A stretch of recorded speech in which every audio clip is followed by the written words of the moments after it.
ఒక్క మంచి మాట మనిషిని ఎంత దూరమైనా తీసుకెడతాయి, ఎంత కష్టంలోనైనా సేద తీరేటట్టుగా చేస్తాయి.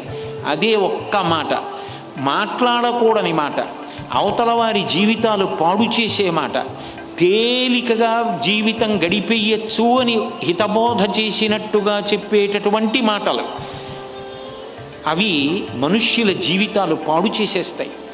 మనిషి మాట మాట్లాడేటప్పుడు చాలా జాగ్రత్తగా మాట్లాడాలి.